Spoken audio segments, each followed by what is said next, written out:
Hello dear student. Uttar Pradesh board परीक्षा 2026 जो 27 फरवरी को आपका गणित का जो पेपर है उसमें गणित में जितने भी चैप्टर हैं सभी चैप्टर्स को जितने संडे इधर पढ़ेंगे एग्ज़ाम से पहले उन सभी संडे को आपको चैप्टर वाइज इम्पॉर्टेंट क्वेश्चन महत्वपूर्ण प्रश्न जो 70 नंबर में आएंगे उन पर फोकस किया जाएगा।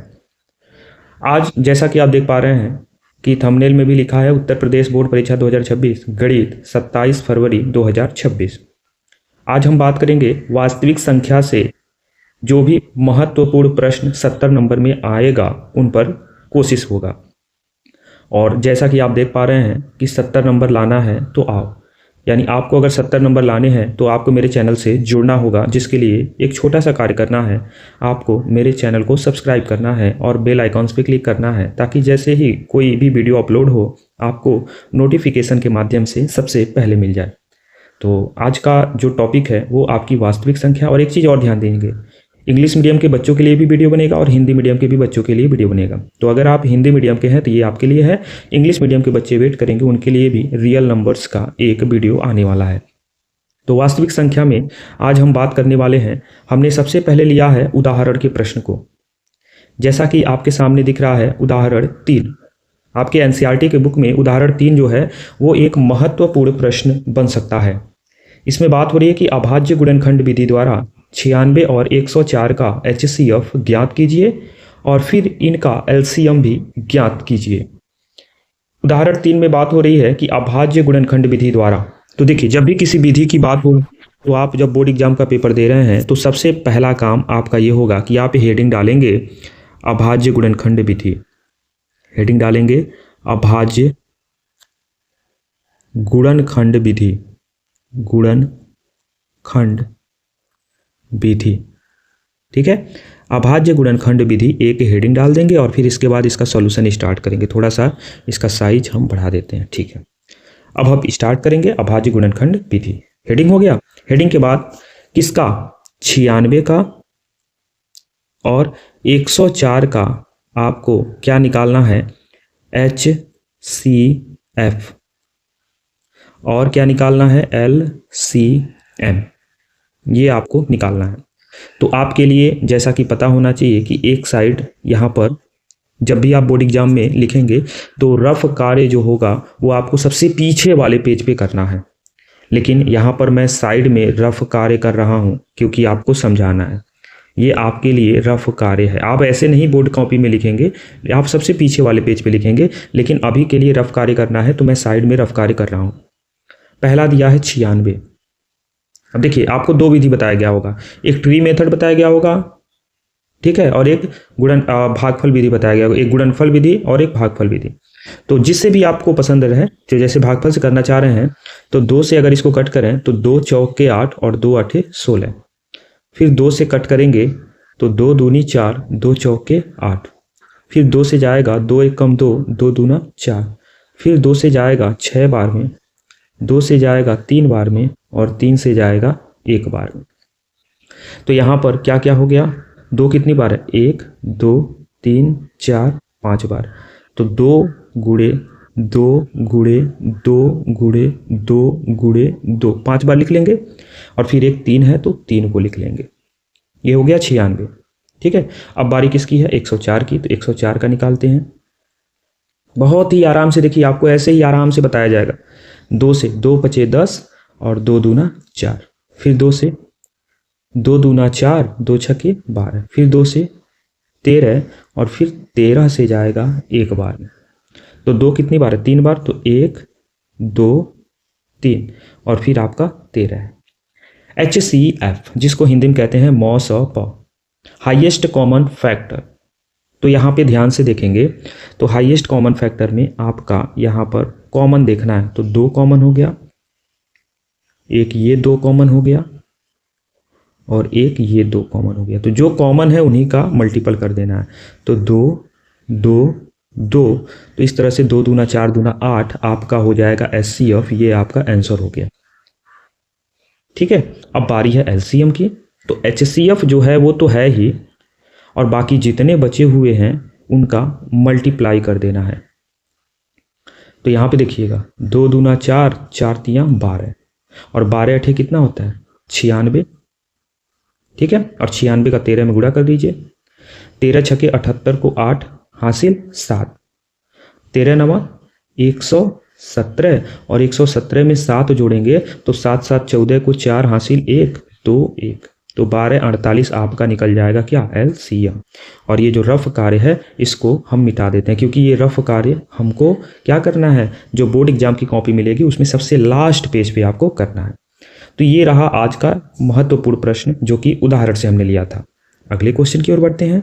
ये देखिएगा प्रश्न संख्या, अब यहाँ से प्रश्न शुरू हो रहा है। पहला प्रश्न है कि निम्नलिखित संख्याओं को अभाज्य गुणनखंडों के गुणनफल के रूप में व्यक्त कीजिए। और यहाँ पर पहला प्रश्न जो दिया गया है वो आपका है 140।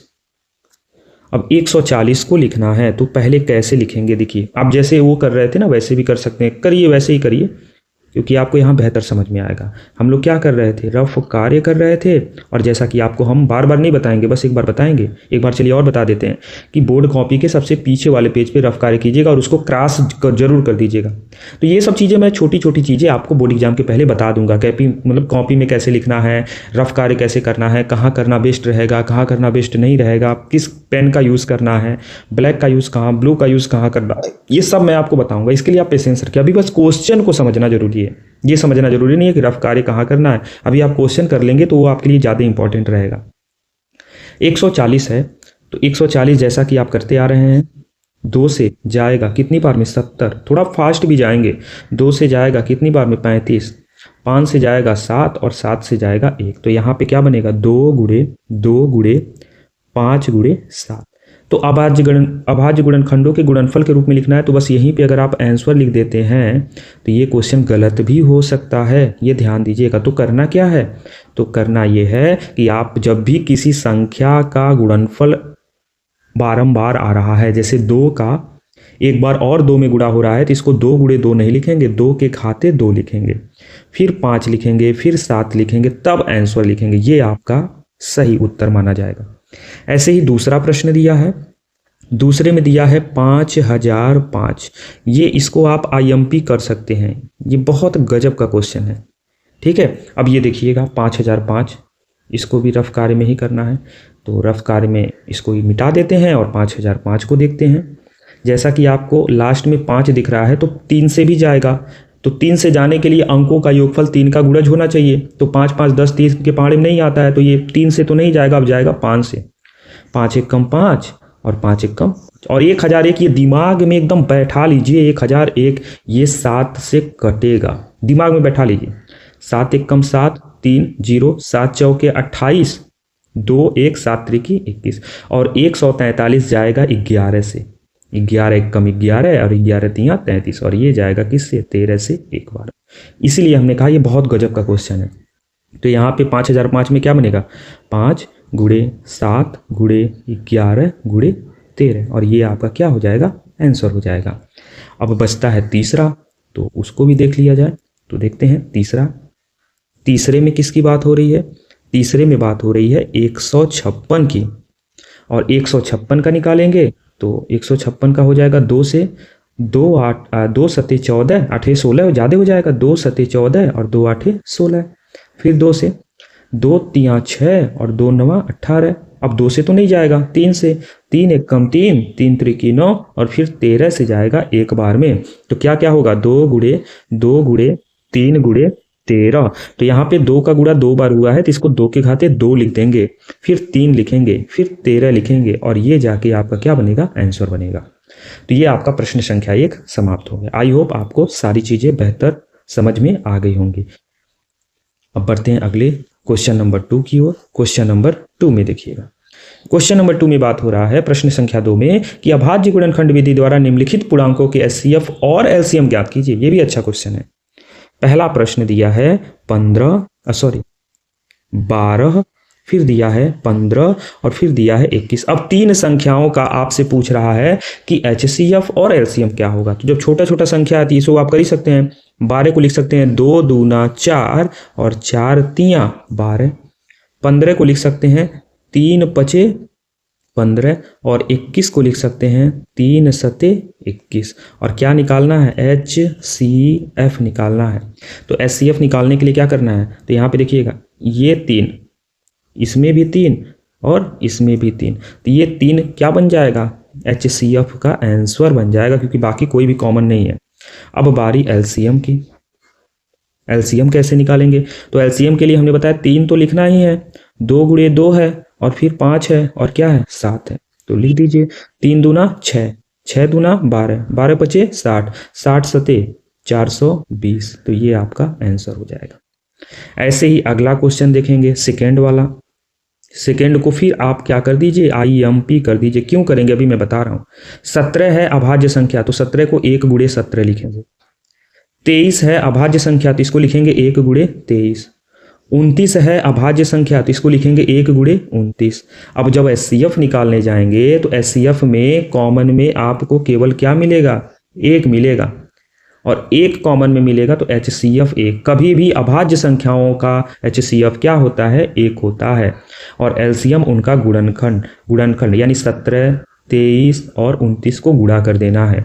तो 17 तियाँ 51 को 1 हासिल 5, 17 दूना 34, 34 और 5 हो जाएगा 39 और गुणे में 29। आप इसका गुणा करके मुझे कमेंट बॉक्स में इसका आंसर जरूर बताइएगा। अपने नाम के साथ कमेंट बॉक्स में इसका आंसर बताइएगा। मैं देखता हूँ इसका आंसर आप सही लाते हैं कि नहीं। चलिए अगले क्वेश्चन की ओर बढ़ते हैं। प्रश्न संख्या 3।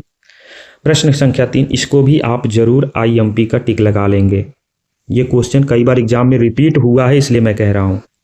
अब इस प्रश्न में कह रहा है, प्रश्न संख्या 3 में व्याख्या कीजिए कि 7 गुणे 11 गुणे 13, 7 गुणे 11 गुणे 13 प्लस का 13, और एक और प्रश्न दिया है, और 7 गुणे 6 गुणे 5 गुणे 4 गुणे 3 गुणे 2 गुणे 1 प्लस 5 अभाज्य संख्याएं क्यों हैं? भाज्य संख्या क्यों है? भाज्य संख्या। अब यहां पे प्रश्न बनता है कि भाज्य संख्या किसे कहते हैं। अब जब भाज्य की बात हो रही है तो फिर अभाज्य भी क्यों ना जान लें। तो भाज्य संख्या से पहले हम आपको अभाज्य बता दें। अगर किसी भी संख्या का गुणनखंड 2 है, एक तो वह संख्या स्वयं और दूसरा 1 है, तो इस प्रकार की संख्या को हम लोग अभाज्य संख्या कहते हैं। लेकिन अगर किसी भी संख्या का गुणनखंड 2 से अधिक है तो वह आपकी भाज्य संख्या होगी। जैसे वो स्वयं भी हो सकता है, 1 भी होगा, उसके अतिरिक्त अगर कोई और संख्या आ गया गुणनखंड में तो वह आपकी भाज्य संख्या बन जाएगी। तो बस इसी कॉन्सेप्ट को लेके चलना है।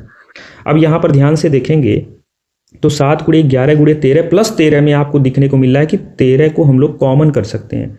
तो यहाँ पे 7 गुणे 11 केवल बचेगा, क्योंकि 13 तो बाहर गया, और यहाँ भी 13 जाएगा तो 1 बचेगा इसके जगह पे। अब यहाँ अगले स्टेप में 13 और 11 सते 77 और प्लस 1 हो जाएगा। अब यहाँ से आपको मिलेगा 13, कोष्टक के बाहर गुणे का चिन्ह है, और 77 1 हो जाएगा 78, और इसमें 1 का गुणा तो कर ही सकते हैं। अब बताइए 2 से अधिक गुणनखंड हो गया तो ये कैसी संख्या हो जाएगी? भाज्य संख्या हो जाएगी। तो लिखेंगे क्या? अतः यह भाज्य संख्या होगा। ऐसे ही आपको करना है, ये आपका आंसर हो गया। अब दूसरे में ध्यान दीजिएगा, दूसरे में क्या कॉमन दिख रहा है? जो प्लस के साथ है वही 5 को, तो 7 गुणे 6 गुणे 4 गुणे 3 गुणे 2 गुणे 1 के साथ प्लस 1 कर देंगे। तो यहाँ तो 5 है। अब यहाँ देखिएगा, गुणा करने का पैटर्न अच्छे से होना चाहिए। 7 छके 42 अगर इसको कर दें तो 4 तियाँ 12, 12 दूना 24 कर दें और प्लस का 1 कर दें, क्योंकि गुणा थोड़ा सा यहाँ पे कठिन है, यहाँ तो ईजी था। 24 दूना 48 को 8 हासिल 4, ठीक है। और 24 चौके 96, ठीक है। और 96 और 4 कितना हो जाएगा? 100 और प्लस का 1। अब यहाँ पे 5 और 1008 में 1 जोड़ेंगे तो हो जाएगा 1009। अब यहाँ पे क्या मिला? 5 भी मिला, 1009 भी मिला, और आपको जैसा कि पता है कि 1 भी लिख सकते हैं। और जैसे 3 गुणनखंड हो गया तो 3 गुणनखंड का मतलब आप तुरंत लिख सकते हैं कि अतः यह भाज्य संख्या होगा। भाज्य संख्या होगा। और ये इस क्वेश्चन का आंसर हो जाएगा। ये बहुत इंपॉर्टेंट क्वेश्चन था, इसको बहुत आराम से आपको देखना था। अब बढ़ते हैं अगले क्वेश्चन की ओर। प्रश्न संख्या 4 में, प्रश्न संख्या 4 में कहा जा रहा है कि करड़ी में 2 एक अपरिमेय संख्या है। देखिएगा, अब जो भी प्रश्न आ रहा है ना वो सब VIMP का है। ये जो प्रश्न आता है ना कि इस सिद्ध कीजिए करड़ी में 2 एक अपरिमेय संख्या है, ये सिद्ध करने वाला प्रश्न है। इस प्रश्न में ये लिखा है कि सिद्ध कीजिए कि करड़ी में 2 एक अपरिमेय संख्या है, इसको सिद्ध करना है। और जितने क्वेश्चन अब मिलेंगे सब VIMP के मिलेंगे। और ये जो भी क्वेश्चंस हैं अपरिमेय संख्या सिद्ध करने वाले, वो 4 अंक के क्वेश्चन आते हैं, 4 नंबर के क्वेश्चन। इसको दिमाग में बैठा लीजिएगा और इसका कॉन्सेप्ट देखिए कैसे क्वेश्चन हल हो रहा है। करड़ी में 2 एक अपरिमेय संख्या है, तो जब भी ऐसे सिद्ध करना हो कि करड़ी में 2, करड़ी में 5, करड़ी में 3, कुछ भी हो उसको अपरिमेय दिखाना हो, तो आपको क्या करना है, आपको विरोधाभास प्रमेय का यूज करना है। अब यहाँ पे हम लिखेंगे विरोधाभास प्रमेय से, विरोधाभास प्रमेय से। अब बस इतना जान लीजिए कि विरोधाभास प्रमेय क्या कहता है। विरोधाभास प्रमेय ये कहता है कि जो चीज़ सिद्ध करना है आप उसका विपरीत चलिए, अगर वो गलत आता है तो जो आपका प्रश्न है वो सही हो जाएगा। अब विरोधाभास प्रमेय का यूज करेंगे तो आप यह मान के चलेंगे कि माना करड़ी में 2 अपरिमेय नहीं बल्कि एक परिमेय संख्या है, परिमेय संख्या है। और जब करड़ी में 2 एक परिमेय संख्या है तो आप करड़ी में 2 को क्या लिख सकते हैं, P/Q के रूप में लिख सकते हैं, जहां कुछ कंडीशन भी होता है ना कि Q ≠ 0 और P, Q बराबर कैसी संख्या, पूर्णांक है। और इसके साथ ही साथ P और Q क्या हैं, सह अभाज्य संख्याएं हैं, सह अभाज्य संख्या। अब P और Q सहअभाज्य संख्या है तो प्रश्न ये बनता है कि सहअभाज्य किसे कहते हैं, तो वह संख्या जिसमें एक के अतिरिक्त कोई उभयनिष्ठ गुणनखंड न हो उसे सहअभाज्य संख्या कहते हैं। अब यहाँ पर सहअभाज्य तो लिख दिया, अब इसको कैसे हल करेंगे, तो यहाँ पे करड़ी में 2 बराबर P/Q है, तिर्यक गुणा करेंगे तो Q गुणे करड़ी में 2 बराबर P हो जाएगा। दोनों पक्षों का वर्ग करेंगे तो Q का वर्ग बन जाएगा Q²। यहाँ पर हम क्या कर देंगे, वर्ग कर देंगे, यहाँ पर भी क्या कर देंगे, वर्ग कर देंगे। और यहाँ पर दिखाना पड़ेगा कि दोनों पक्षों का वर्ग करने पर, दोनों पक्षों के वर्ग से, के वर्ग करने पर, दोनों पक्षों के वर्ग करने पर, तो यहाँ पर Q का Q², करड़ी का स्क्वायर करड़ी को कैंसिल करेगा, 2 बनेगा और P का बनेगा P²। अगले स्टेप में जो Q² है वो बराबर P²/2 हो जाएगा। और P²/2 क्या दिखाएगा, यह दिखाएगा कि 2 P² को विभाजित करता है, P² को विभाजित करता है। 2 P को भी विभाजित करेगा, P को भी विभाजित करेगा। ये कॉन्सेप्ट लेके चलना है। और इसको चाहें तो आप समीकरण 1 मान लें, सेकेंड वाले को। अब इसके बाद होगा क्या, तो जब 2 P² को विभाजित करता है तो 2 P को भी विभाजित करेगा। और इस कंडीशन में जिसको विभाजित करेगा उसी को हम लोग मान लेंगे कि माना जो P है वो 2 के साथ कोई भी, जैसे हम C मान लें, माना P 2C के बराबर है। अब इसी को क्या करना है, जो Q² बराबर P²/2 है उसी में भर देना है। तो Q² बराबर P के जगह पे हम 2C रख देंगे तो इसका स्क्वायर बटे में 2, तो Q² बराबर 2 का स्क्वायर 4C का C² बटे में 2, और 2 से 4 जाएगा 2 बार में। तो यहाँ पे क्या मिलेगा कि जो Q² है वो बराबर 2C²। तो यहाँ से क्या मिलेगा कि Q² के बटे में 2 आ गया और बराबर में C²। यही तो करना है, पहले P² के बटे में था, अब Q² के बटे में, फिर वही कंडीशन क्या कि 2 Q² को विभाजित करता है, क्यू स्क्वायर को विभाजित करता है। ऐसे ही 2 क्यू को भी विभाजित करेगा, क्यू को भी विभाजित करेगा। और इसको आप मान लीजिए समीकरण 2। अब 1 और 2 को थोड़ा ध्यान से देख लीजिए। हमने शुरू में कहा था कि ये सह-अभाज्य है और यहाँ पर तो उभयनिष्ठ गुणनखंड 2 देखने को मिल रहा है। तो जब 2 देखने को मिल रहा है तो लिख सकते हैं समीकरण 1 व 2 से P, Q के उभयनिष्ठ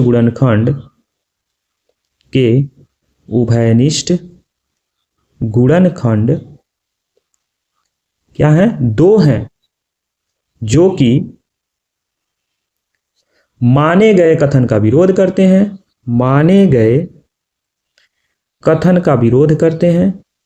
कथन का विरोध करते हैं। क्यों विरोध करते हैं? क्योंकि हम तो माने थे कि यह एक सह-अभाज्य संख्या है और सह-अभाज्य का मतलब एक के अतिरिक्त कोई भी उभयनिष्ठ गुणनखंड नहीं होना चाहिए। देखिए यहाँ पे हमने माना है सह-अभाज्य संख्या, लेकिन यहाँ पर तो उभयनिष्ठ गुणनखंड 2 आ गया। तो जब 2 आ गया तो माने गए कथन का विरोध करते हैं, तो यही तो है विरोधाभास प्रमेय। तो जब लास्ट में विरोध कर दिए तो मतलब जो माने हैं वही सही है। अतः करड़ी में 2 एक अपरिमेय संख्या होगा। और ये प्रश्न सिद्ध करने वाले होते हैं तो लास्ट में जरूर लिखिएगा। अच्छा, आप हिंदी मीडियम वाले हैं लेकिन आप दोनों लिख सकते हैं। आप लास्ट में लिखेंगे क्या? इति सिद्धम, ठीक है, या फिर इसके प्लेस पे आप लिख सकते हैं हेंस प्रूव्ड, लेकिन लिखिएगा जरूर क्योंकि ये सिद्ध करने वाले प्रश्न हैं। आई होप आपको यह क्वेश्चन अच्छे से समझ में आ गया है। तो अगर आप यहाँ तक देख लिए और वीडियो को लाइक नहीं किए तो तुरंत लाइक कीजिए और इस वीडियो के लिंक को लेके आप अपने मित्रों तक शेयर भी कीजिए, उनको भी तो यह क्वेश्चन समझ में आए। और जब सबको समझ में आएगा तो फिर 70 नंबर ये बताइए पाना आसान है कि नहीं? सब लोग 70 पाएंगे तो ये तो बहुत अच्छी बात है, खुशी की बात है। तो जल्दी से शेयर कर दीजिए और लाइक नहीं किए तो लाइक फटाफट कर दीजिए। देखिए आपके लिए क्वेश्चन और हम लाए हैं, करड़ी में 3 एक अपरिमेय संख्या है। इसको मैं चाह रहा हूं कि इसको आप स्वयं करें। यह आपके लिए एक गृह कार्य हम दे रहे हैं और इस होमवर्क को बिल्कुल करना है, अगर आप नहीं करेंगे, देखिए जब तक हम और आप साथ मिलकर काम नहीं करेंगे ना तो कुछ हो नहीं पाएगा। तो साथ मिलकर काम करना है तो आपको साथ चलना पड़ेगा। जैसे प्रश्न संख्या 5 आपको एक गृह कार्य मिल रहा है कि आपको सिद्ध करना है कि करड़ी में 3 एक अपरिमेय संख्या है। जरूर कीजिएगा। चलिए देखिए एक क्वेश्चन और है, ये सेम उसी पैटर्न का है, ये भी आपका VIMP है, लेकिन चलिए मैं एक क्वेश्चन बता देता हूं फिर से, कोई बात नहीं। क्या करना है, पहले लिखना है विरोधाभास प्रमेय से। अब फटाफट बस बताना क्योंकि समझा तो दिए हैं पहले। विरोधाभास प्रमेय से, अब विरोधाभास प्रमेय से चलेंगे तो विरोधाभास प्रमेय क्या कहता है? उल्टा। माना करड़ी में 5 एक परिमेय संख्या है, करड़ी में 5 एक परिमेय संख्या है और करड़ी में 5 परिमेय संख्या है और आपने ये माना है तो बस आप कुछ करना नहीं है। जो करड़ी में 5 है उसको हम लिख लेंगे P/Q के फॉर्म में। कंडीशन लगाएंगे क्या कि P लिख रहे हैं, सॉरी P नहीं लिखना है ना, Q लिखना है। Q not is equal to 0। दूसरा P, Q is equal to क्या है? पूर्णांक। और सबसे इंपॉर्टेंट चीज क्या कि P, Q एक सह-अभाज्य संख्या है। बस अब इसी को लेके चलना है। तो यहाँ Q का गुणा तिर्यक क्रॉस मल्टीप्लाई करेंगे तो बराबर P होगा। अब क्या करना है? दोनों पक्षों का वर्ग कर देना है। हमने क्या किया है? दोनों पक्षों के वर्ग करने पर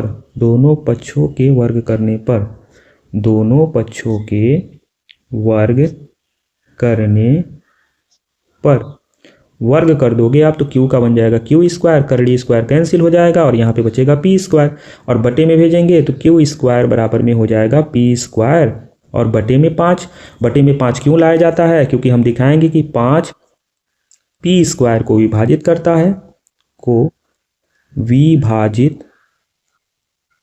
करता है, हम ये दिखाएंगे। और अगले पॉइंट में क्या दिखाएंगे? तो 5 P को भी विभाजित करेगा, P को भी विभाजित करेगा। अब यहाँ पे देखिएगा, ये तो हो गया। अब जिसको विभाजित करता है उसी को फिर मान लेना होता है। तो माना जो P है उसको जिससे विभाजित हो रहा है उसी के साथ कुछ भी, जैसे C लगा दीजिए, फिर रख दीजिए, इसको 1 मानना है, रख दीजिए। रख देंगे तो क्यू स्क्वायर बराबर क्या हो जाएगा, P के जगह पे हो जाएगा 5C का स्क्वायर और बटे में 5। तो यहाँ पे क्या मिलेगा, क्यू स्क्वायर बराबर 5 का स्क्वायर 25, C का C स्क्वायर बटे में 5। 5 से 25 जाएगा कितनी बार में, 5 बार में। तो यहाँ पे मिलेगा क्यू स्क्वायर बराबर 5C स्क्वायर। अब यहाँ पे देखिएगा, जो 5 है वो इधर क्यू स्क्वायर के बटे में, यही तो करना था हमको, आ गया ना। फिर वो दूसरा कॉन्सेप्ट कि 5 क्यू स्क्वायर को विभाजित करता है, क्यू स्क्वायर को विभाजित करता है। तो जैसा कि अगला पॉइंट क्या बन जाएगा कि 5 क्यू को भी विभाजित करेगा, 5 क्यू को भी विभाजित करेगा, 5 क्यू को भी क्या करेगा, विभाजित करेगा, विभाजित करेगा। अब अगला पॉइंट क्या, जब ये दूसरा समीकरण बन जाएगा तो 1 और 2 से तो हम तो सवभाज्य माने थे, लेकिन ये तो गलत हो गया। तो समीकरण 1 व 2 से, समीकरण 1 व 2 से P, Q का अभाज्य गुणन का उभयनिष्ठ गुणनखंड क्या हो जाएगा, उभयनिष्ठ गुणनखंड 5 है, जो कि माने गए कथन का विरोध करता है। बस इतना ही लिखना है, जो कि माने गए कथन का विरोध करता है, कथन का विरोध करता है। और जब माने गए कथन का विरोध करता है तो जब विरोध ही हो गया, यही तो है विरोधाभास में, तो लास्ट में लिख देंगे अतः करड़ी में 5 एक अपरिमेय संख्या होगा। जो सिद्ध करना है वही हो जाता है, अपरिमेय संख्या होगा। और जैसा कि मैं आपको पहले भी बताया, या तो आप इति सिद्धम लिख दीजिए या फिर आप इंग्लिश में लिख दीजिए हेंस प्रूव्ड, यानी जो सिद्ध करना है वो हो गया। तो बोलिए समझ में आया कि नहीं। सब चीज़ें अगर अच्छे समझ में आ रही है तो आप काम करते रहिए, वीडियो को लाइक कीजिए और अपने फ्रेंड तक इसको शेयर जरूर कीजिए, ये बहुत ज़रूरी है। और ये देखिएगा, जाते जाते एक क्वेश्चन और है। अगर मान लीजिए कि करड़ी वाला तो हम अपरिमेय कर लिए, उसके साथ अगर वो कोई गुणे में है, माइनस में है, भाग में है, प्लस में है, तो ये जैसा कि आप प्लस वाला दिख रहे हैं, अगर प्लस की जगह माइनस होगा तो भी ऐसे करना है जैसे मैं बताऊंगा। अगर गुणा है तो भी, और फिर अगर भाग में है तो भी। तो बस एक समझ लीजिए, आपको सब समझ में आ जाएगा कैसे करना है, ध्यान दीजिए। अब यहाँ विरोधाभास प्रमेय आप यूज नहीं करेंगे, यहां पे आपको क्या करना है, लिखना है माना 3 + 2 करड़ी में 5 एक परिमेय संख्या है। बस ऐसे डायरेक्टली मान लेना है, एक परिमेय संख्या है। पूरा डिटेल नहीं लिखना है, मैं बहुत शार्ट में बता रहा हूँ, आप ध्यान से देखिएगा। परिमेय संख्या है तो 3 + 2 करड़ी में 5 बराबर P/Q। परिमेय संख्या कंडीशन क्या होता है कि Q ≠ 0 होता है और P, Q बराबर क्या होता है, पूर्णांक होता है। यही तो परिमेय संख्या का कंडीशन है। अब यहाँ पे देखिएगा, जो 3 है उसको दूसरी तरफ भेज देंगे तो 2 करड़ी में 5 बराबर P/Q -3। और परिमेय संख्या में किसी परिमेय संख्या को घटाएंगे तो रिजल्ट परिमेय संख्या। और इसके साथ ही साथ जो P/Q -3 है और जो 2 है इधर भेजेंगे तो 1/2 हो जाएगा। परिमेय संख्या में अगर किसी परिमेय संख्या से गुणा करेंगे तो भी रिजल्ट परिमेय संख्या। अब यहाँ पे क्या मिल रहा है, करड़ी में 5 अभी हम सिद्ध कर चुके हैं कि ये कैसी संख्या है, अपरिमेय संख्या है। और बराबर में हमको मिल कैसी रही है संख्या, परिमेय संख्या मिल रही है। तो क्या अपरिमेय परिमेय दोनों बराबर हो सकते हैं, तो नहीं हो सकते हैं। तो यहाँ दिखा देंगे कि LHS = नॉट RHS, यानी LHS नॉट = RHS, यानी LHS RHS के बराबर नहीं है। और जब बराबर नहीं है तो लिखेंगे, इसको समीकरण 1 कर देंगे तो लिखेंगे उपरोक्त समीकरण 1 से परिमेय संख्या और अपरिमेय संख्या